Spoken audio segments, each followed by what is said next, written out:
Everyone enjoys getting out on the town for some live music. And there's nothing like going backstage and down the hall for a VIP pass to the inside information and interviews with the bands, singers, and songwriters that you enjoy. Welcome to Hall Around Town Radio's Backstage Hall Pass, a showcase of homegrown talent, mixing independent music with personal interviews and a behind-the-scenes look at our music community. Backstage Hall Pass is your front row center seat to some great conversation with the area's most talented artists. Whether you like rock, blues, folk, country, or R&B, Backstage Hall Pass delivers you a daily dose of the stories behind the music. And now, here's the host of our show, Scott Hall. Hey, everybody. Good afternoon. Welcome to the program today. You're watching Backstage Hall Pass. It is our famous, yes, now that Ceris has been a part of this, it's what we call our famous Hot Topic Tuesday. But I'm going to bring some people into the show today because we have a lot of fun to go with you here, right? Kicking it off. See if I can get out of there. There we go. I've got the lovely Ceris, my co-host, and Britt Lightning. We're glad to have you with us today. Hello, I'm happy to be here today. How you guys doing? It is awesome to have you with us on the show. Yeah, no, this is fun. I can't wait. Can't wait for this week. And yeah, this week's going to be a good one. I want people who are out there that are going to be watching today, those that are taking a peek at this, please know that Britt Lightning is a wonderful lead guitarist for the band Vixen. And we got a chance to meet her at Women Who Rock, a big special that was put on by Ceris at the Bell and the Bear. And she came in and wowed everybody with her talents, of course. Britt, you've done tons of stuff in your life. You've played with a lot of folks. I have a whole bio, and I'm not going to get into that right now, but we'll talk about it as we go here. What do you think about playing the Bell and the Bear Jam Thursday night? I'm so excited. I love the Bell and the Bear, and I love the people there, and all the best musicians from Cincinnati come there. So I'm very pumped. It's going to be a blast. It will be a great time on Thursday night.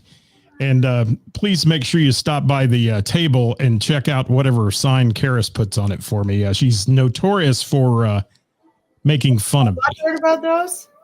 What's that? Still butthurt about those? I'm always butthurt about those. I am all day long. Ceris can be very mean, even though you think she's sweet. Probably you gotta watch out for her. Hey, Ceris, talk to Britt about this Thursday and tell everybody what we're in store for there on Thursday night, Ceris.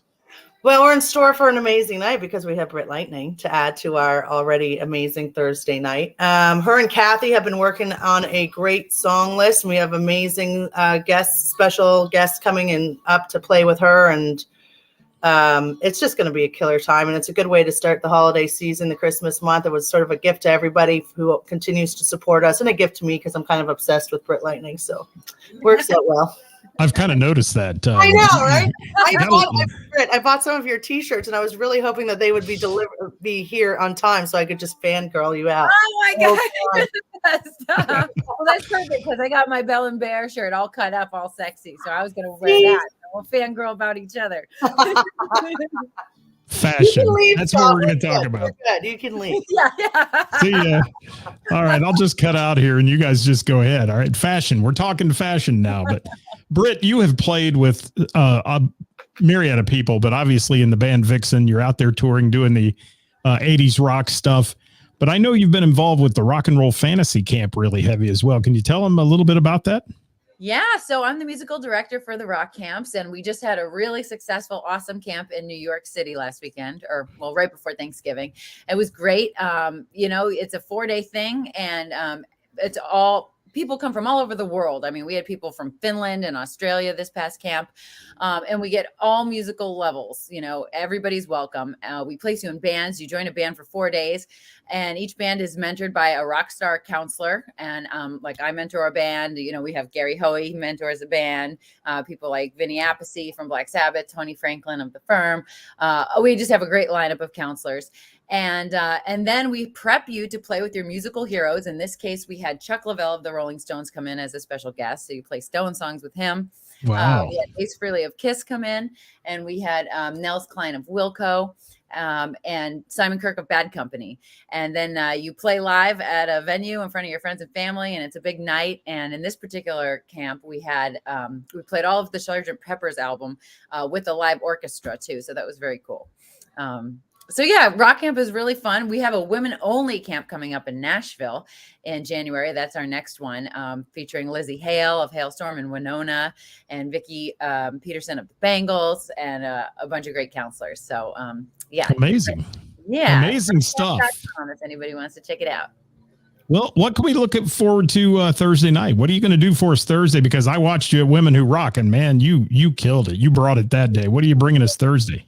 Oh, thanks. Just some more great rock and roll. We're going to have a blast. I don't know. Half of it's going to be planned. Half of it's probably not going to be planned. We're just going to have a good time and go with the flow, and it's going to be awesome. So that's what I like about, these kind of jams and stuff. You never know what's going to happen. Sometimes. That's the part. Yeah, it's the best part. Unscripted. That's what we like. Those are the best nights, right, Ceris? I mean, they really are. It's always cool. And you never know who's going to show up, too, on a Thursday night at the jam at Bell and the Bear. So we can have a host of the who's who of Cincinnati musicians out there. And now we're moving on up with Britt Lightning on Thursday, too. So that'll be good. So you get out on the road all the time. I follow your page. You're working hard. You're out there doing all kinds of things. When do you have time to do your own stuff? I know you're trying to do albums and things like that. You don't? All right. Always on the go. I don't have time to clean. I don't have time for anything, let alone make an album. But no, I would like to have downtime. I thought maybe over the holidays I would. Probably won't. But, it's good to be busy, though. I'm not complaining. I love being busy. When I'm not, I don't know what to do with myself. So it's good. Well, I appreciate you being there, and I know Ceris does, and it's going to be a packed house on Thursday night. I don't know where she's going to put all these people who are showing up for that. It's been busy every Thursday, but this is going to take it over the top, I'm sure. Ceris, anything you have to add about the Thursday night before we talk about our real topic of the day on Hot Topic Tuesday?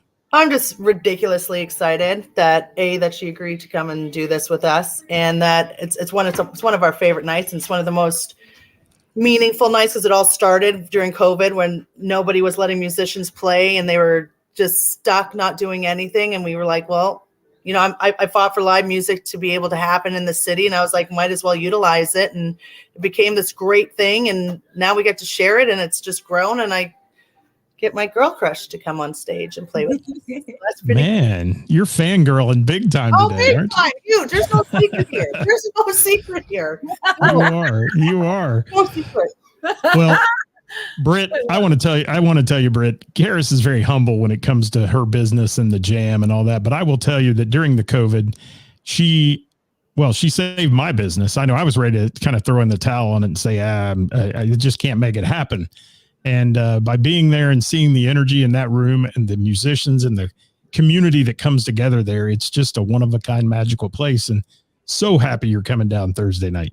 I know. I saw that when I was there, and that was really what made it so special and so unique. So, yeah, great job, Ceris. I don't know how you did it, but, yeah, you got a great crew down there, and just, you made a great place for great people to come. So, I can't wait. So, Britt, future for you real quick, and I know you've got to run, so I don't want to keep you all day here, but please tell us some future things you've got going on. Yeah, future stuff. Let's see. We're winding down for shows the end of the year. We just got off the Kiss cruise. That was great. We've got one more Christmas kind of radio show coming up in Green Bay, Wisconsin, mid-December. We've got a new single that's going to be released soon. And we're hitting up Australia early next year. Doing another cruise, the 80s cruise. So we got a lot of stuff for a busy 2023. Nice. You're out there. Sounds fun. Yeah.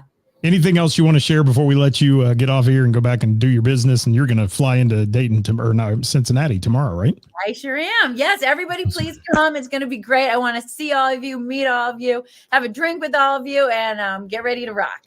I'm ready. I like her style. I do too. All right. Well, thank you, Britt. I appreciate your time today. I look forward to seeing you Thursday night again, and we're going to have a rocking good time there at the Bell and the Bear Thursday, 7-ish, 7:30-ish. 7:30-ish. It'll start. So be there. All right, everybody be there. And somebody's asking a question. Britt, you playing M3 this year? We are in 2023. Yes, okay. We are. It's on the calendar. I've got it. I got the date. Yeah, I can't wait. I know. I miss M3 because I think the last time we did that one was in 19 maybe. So it's been since definitely before COVID. So yeah, we'll be on it. There you go. And I don't know if you need to go, Britt. We're going to talk about our topic today, our third and final episode of this thing. We're talking about how bands get booked and the etiquette for a band to get booked and those kind of things. But if you got to go, let me know. I'll just I'll listen to a little bit. Swipe left or something here. I don't know. But, all right. I'll listen to a little bit. This sounds interesting. I'll look at a cup of coffee and enjoy this. Yeah. All right. So, Ceris, we're winding this episode up that we call Hot Topic Tuesday. And believe me, it's been a hit. These people love listening to our chat about it. We've had some good people on last week. Our musical guests, Mark Robinson from Sweet Sister Mercy, Lee Dixon from Kevin McCoy. Mm-hmm. They brought a lot of insight. And I had a few people write in and send me some stuff regarding solo artists. And I thought it was very interesting because the whole conversation came up in this topic of, should you be a one genre solo artist when you're booking in local clubs, or should you be a multi-genre? And some people said it was difficult if they went too multi to fit the room that they're playing. But they also said if they put themselves in a box of saying, I'm just a country artist, I don't necessarily get booked as much. So that's an interesting thought. What's your thoughts on that, Ceris? Oh, well, I get the breath. I think it's hard for solo artists in general, to be honest with you, because not every bar does well with solo artists. I know for me right now, I'm not really booking solo artists because it just doesn't generate the business that I really wish that it would. But I think for musicians, you got to do what, if you're just going to play for yourself, then okay, I get that. But a lot of places probably won't book you, unfortunately. So you should always have a little bit of something in your back pocket, to please. But there's guys like Seven West who used, when he did solo, would be strictly country, and that just suited him really well. And you knew that when you were booking Seven West, you were getting a really nice country musician coming up on stage. And there's others that are actually good at doing multiple different genres. But I personally don't think there's a right or wrong answer with that. Yeah, it was interesting. And I want to quote, and Kevin Cooper just put a great comment in there. I leave it up on the screen for everybody to see. But I want to quote Joe Coles, who sent me something today. And he said, I can tell you my absolute most frustrating thing is messaging and not getting responses. He says, I message a place where I see similar artists play and get no response. Give them a week, message them again. After 4 emails, said no response. He said he generally gives up. And he said the ratio, honestly, is very sad. He said he bets he messages 30 to 50 clubs and gets a response from less than 5. And I found that interesting that Joe was talking about that. And that seems to be the frustration, especially in the solo artist department. Bands tend to know they're going to play 2, 3, 4 times a year at a venue and get rotated in or whatever.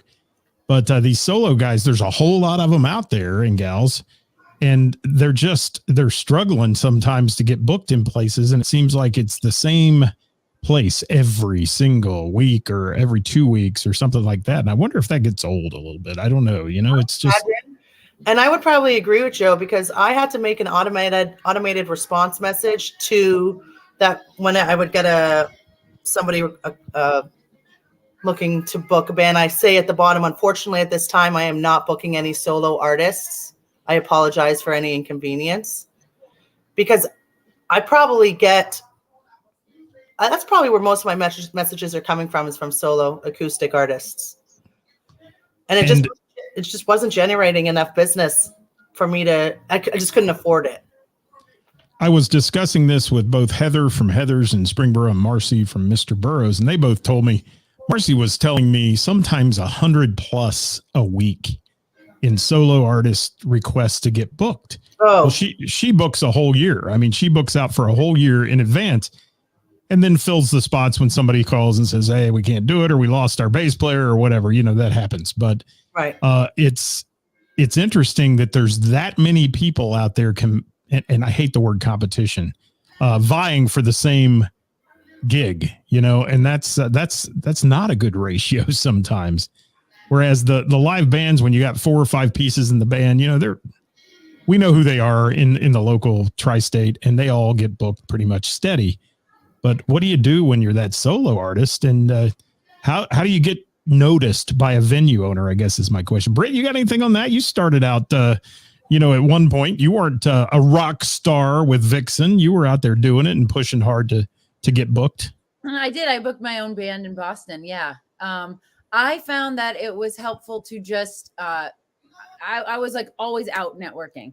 And so I tried to make personal relationships with club owners and with promoters. So I didn't email or leave messages a lot. I was just like in it. I was out every night, like working it. And at that time that worked for me.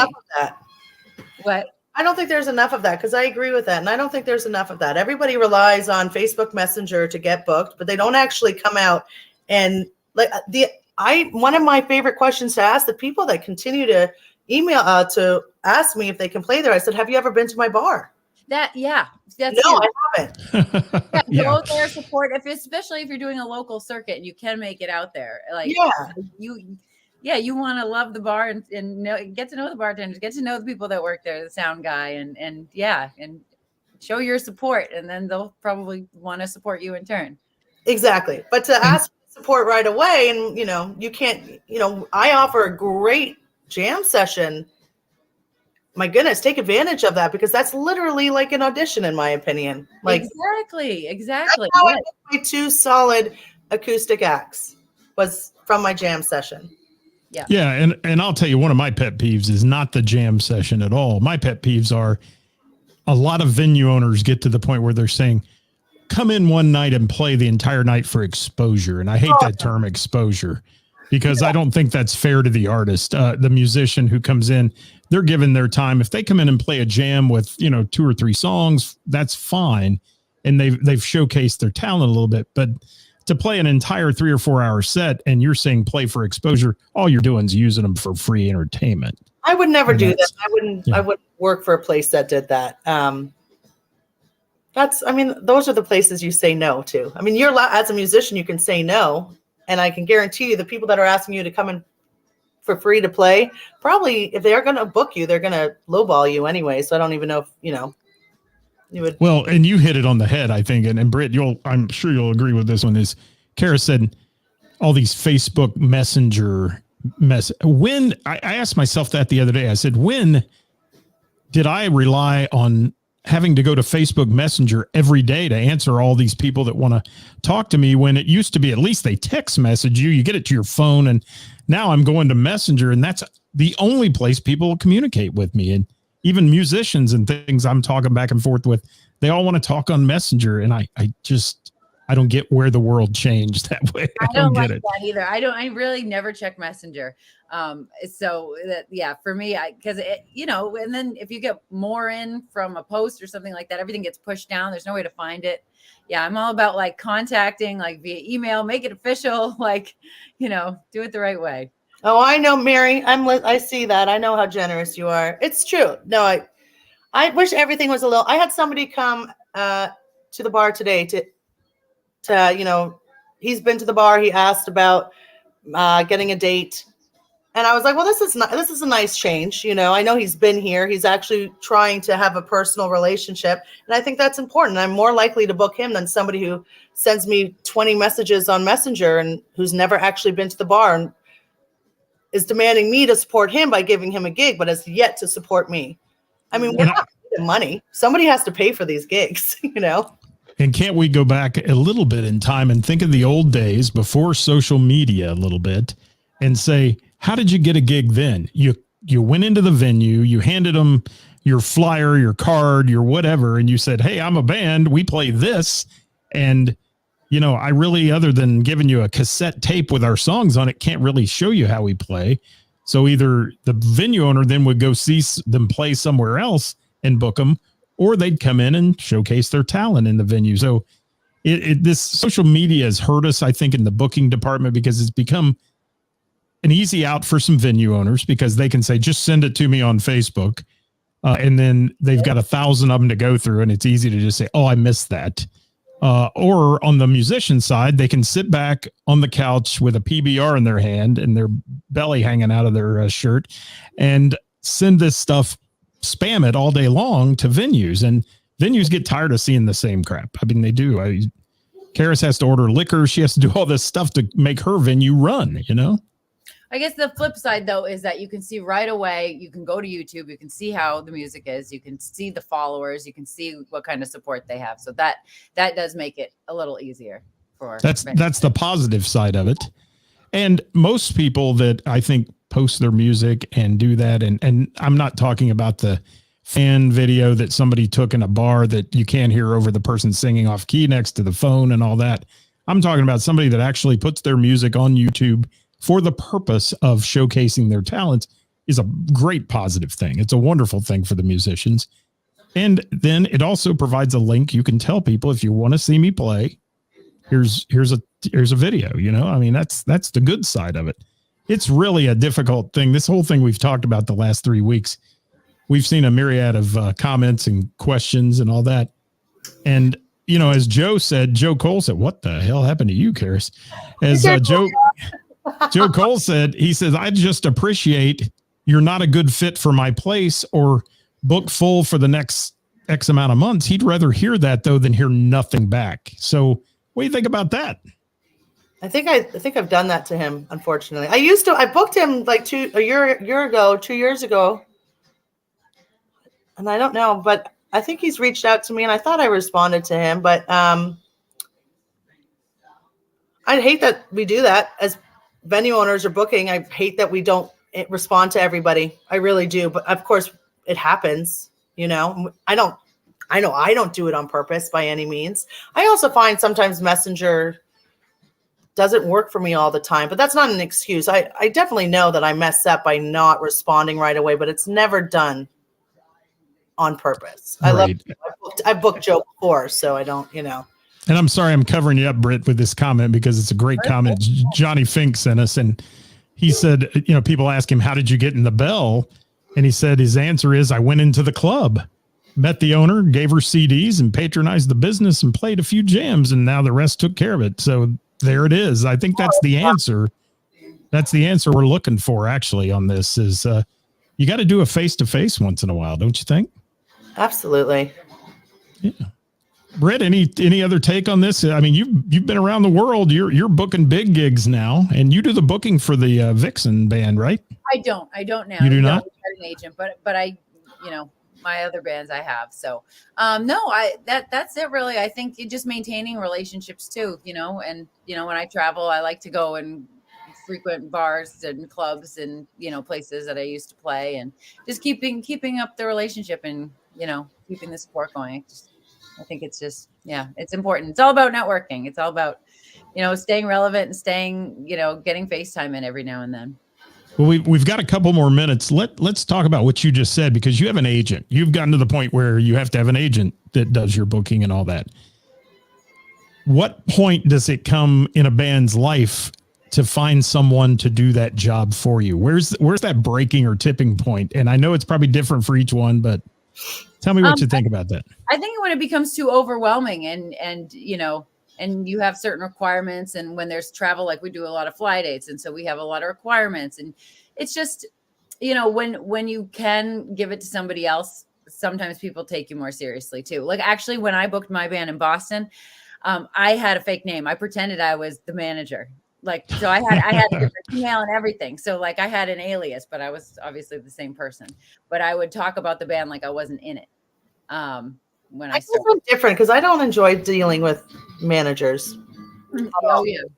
I like the personal relationships. I don't know. And I used to manage bands back in Toronto, but I think maybe that's why I didn't like it, because I know what I had to do to, you know, like it just didn't seem genuine in my opinion. There was not a real relationship where I feel like, for me personally, and I have no problem if I have to go to the management, I would. I'm booking agent. I don't. That's fine. But I don't know. I prefer I like to do the booking for my bar, and I like to speak to the musicians that are going to be playing on my stage. I just think it's more. But that's just. I get that, and I will tell you though that all the venue owners I talk to, I'll say this: at least 9 out of 10 will tell you that if you send your wife or your girlfriend in as a local band to book, your odds of getting booked just decrease 50%, if not more. And so many times there are people out there who say, "Oh, I'll be your booking agent. I'll get you booked everywhere." And I've had bands approach me and say, "Will you be my?" I said, "You don't want to do that. You don't want me representing. I don't know what you're doing. I mean, I don't know what makes you tick, Well, I don't think anybody can sell better than yourself. Like if you're selling yourself, you're going to sell it. You know your product better than anybody. So I think you're the best representation of yourself at the end of the day. Jim Cluntz, thank you for that. Music is an expression, not a competition. Let the music do the talking. That's perfect. Thank you for that one. So yeah, as we look at a few more comments here, Kevin Cooper's talking about engagements, everything. I love that comment because I've seen that happen at the Jam. They come in, they play their 3 songs, walk out the door like, oh, I dropped the mic, I'm out of here. Yeah, that's not going to get it either. You got to stay around. You got to become part of that community. You've got to be friendly to people.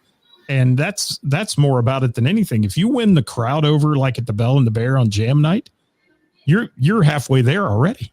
It's true. That's a bunch of music fans, man. Those people are going to talk about you. I mean, you look at your A-game, Britt. I know. I saw it last time. I might book you. I might. I know. And I'm going to support. I'm going to stay the whole night. I'm going to want everybody. Hey, Britt, she's going to name the bar Bell and the Lightning. I think. Yeah. Bell and Britt. My next bar will definitely be the Bell and the Britt. Oh my gosh. Fangirl and Major, I'll tell you. I have no shame. Awesome. I have no shame, none whatsoever. So to end this and close this conversation, let's wrap this up today. We've come up with a lot of things over the last 3 episodes of this. There will be more episodes, obviously, coming your way of different things about hot topics and music and the bar venues and those kind of things. But on this topic, we've learned a lot of things. We've learned that I've learned, and I'll tell you what I took away from it. Bar owners are busy. They have a lot to manage. There are tons of musicians who are vying for gigs. And the best thing you can do is press flesh a little bit. Go in and be part of that and be friendly and introduce yourself. And if it doesn't come overnight, it will eventually come to you and you'll get to play in those places if you continue to show some interest. If you're just a couch potato and you're doing everything from Facebook, it's probably not going to happen much. And I got to give some of our local guys credit. There's some solo artists that get out there and they work hard. They book all the time. They're out there, they're into places, and they do it because they're going out and visiting these venues. And once they got established, they're doing monthly gigs, and all of them stay pretty busy at 100 different venues, throughout the year. So hats off to them for working hard and doing that. Anything else you have to add, Britt, before we let you go? I don't think so. Just see y'all there, and ready to rock. All right, guys, we've had on with us today the famous Ceris's favorite artist, Britt Lightning, and she is with the band Vixen. And if you'd like to see her perform a few songs and meet her Thursday night at the Bell and the Bear is the place to be. Starts at 7-ish. I'll be there. Ceris will be there. And maybe. The rest of maybe she'll be there.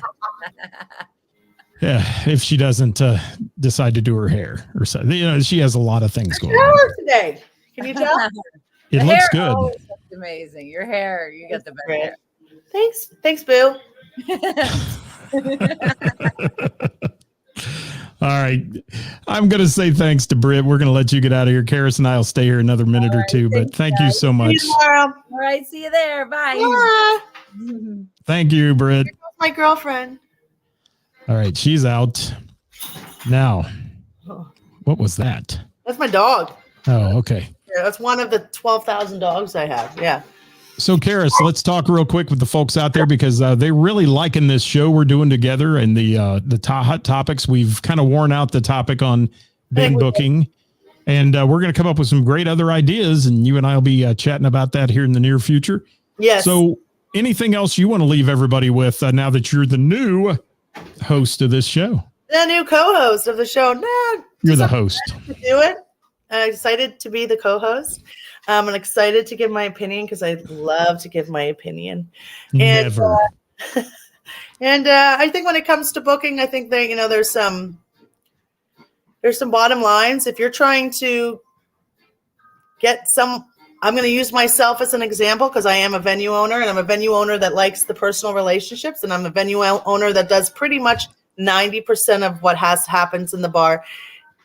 If you're asking me to support your business, then I think it's important for you to support mine. You should support the musicians that come into the business. You should support the whole thing. I understand that we all have schedules. I too have a schedule, but it definitely would enhance your chance, less attitude, be a little nicer,